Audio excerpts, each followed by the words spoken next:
നമ്മൾ തട്ടുകടയിൽ നിന്നെല്ലാം കഴിക്കുന്ന ആ ഒരു കപ്പ ബിരിയാണിക്ക് ഒരു പ്രത്യേക ടേസ്റ്റ് തന്നെയാണല്ലേ. ഏകദേശം അതൊക്കെ പോലെ തന്നെയുള്ള ഒരു റെസിപ്പി ആയിട്ടാണ് ഇന്ന് ഞാൻ വന്നിട്ടുള്ളത്. ഇതെനിക്ക് എൻ്റെ മൂത്തമ്മാൻ്റെ മോൻ്റോട് പറഞ്ഞതാണ് കേട്ടോ. അപ്പോൾ ഇതിന് വേണ്ടിയിട്ട് ആദ്യം എല്ലോട് കൂടിയിട്ടുള്ള ബീഫ് എടുക്കുക. കൂടുതൽ എല്ലാണെങ്കിൽ അതായിരിക്കും നല്ലത്. ഇതിലേക്ക് മുളക് പൊടി, മല്ലിപ്പൊടി, മഞ്ഞൾപ്പൊടി, ഗരം മസാല, പെപ്പർ പൗഡർ, കറിവേപ്പില, കുഞ്ഞുള്ളി, ഉപ്പ് ഇവയൊക്കെ ചേർത്തിട്ട് ബീഫ് ഒന്ന് വേവിക്കാൻ വേണ്ടിയിട്ട് വെക്കാം. അപ്പോഴത്തേക്ക് നമുക്ക് എന്ത് ചെയ്യുക, കപ്പ ഇവിടുന്ന് റെഡിയാക്കി എടുക്കാം. കപ്പ കഴുകി അതിൻ്റെ തൊലിയൊക്കെ കളഞ്ഞ് കട്ട് ചെയ്തെടുത്തിട്ട് ആവശ്യത്തിന് ഉപ്പും കുറച്ച് മഞ്ഞൾപ്പൊടി ഇട്ടിട്ടൊന്ന് വേവിക്കാൻ വേണ്ടിയിട്ട് വെക്കാം. കപ്പ വെന്ത് കഴിഞ്ഞാൽ ഇതൊന്നിങ്ങനെ ഉടച്ചെടുക്കണം.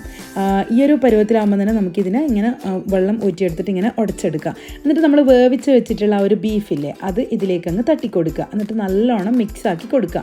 ലോ ഫ്ലെയിമിൽ വെച്ചിട്ട് ഇങ്ങനെ മിക്സാക്കി കൊടുത്ത് കഴിഞ്ഞിട്ട് നമുക്ക് എന്ത് ചെയ്യുക, ഒരു പാനിലേക്ക് വെളിച്ചെണ്ണ ഒഴിച്ച് കൊടുത്ത് അതിലേക്ക് കുറച്ച് ഒരല്പം മുളക് പൊടി, ഗരം മസാല, കുരുമുളക് പൊടി, ബീഫ് മസാല ഇതൊക്കെ ചേർത്ത് പിന്നെ മെയിനായിട്ട് വേണ്ടത് മല്ലിയിലയും പുതിനയിലയും അരിഞ്ഞത് അതും കൂടി ആ ഒരു എണ്ണയിലിട്ട് നല്ലോണം താളിച്ചിട്ട് ഇതിലേക്ക് അങ്ങ് ഒഴിച്ച് കൊടുക്കുക.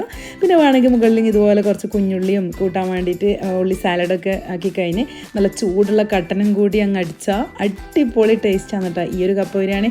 എനിക്ക് അന്ന് അവളെ വീട്ടിൽ പോയിട്ട് അത് ഉണ്ടാക്കി തന്നപ്പോൾ ഭയങ്കര ഇഷ്ടമായി. അങ്ങനെ റെസിപ്പി ചോദിച്ചിട്ട് ഉണ്ടാക്കിയതാണ് കേട്ടോ. ഇനി നിങ്ങൾ ഇതിലേക്ക് മുളക് പൊടിയൊക്കെ ചേർക്കുമ്പോൾ ഇല്ലേ നിങ്ങളുടെ എരിവിന് ആവശ്യത്തിനുള്ള ചേർക്കുക. അതുപോലെ മല്ലിപ്പൊടി കൂടുതലൊന്നും ആവണ്ട. അപ്പോൾ എന്തായാലും നല്ല അടിപൊളി ടേസ്റ്റി ആയിട്ടുള്ളൊരു ഐറ്റം തന്നെയാണ്. നിങ്ങളൊന്ന് ട്രൈ ചെയ്ത് നോക്കിയിട്ട് ഫീഡ്ബാക്ക് അറിയിക്കാൻ മറക്കല്ലേ.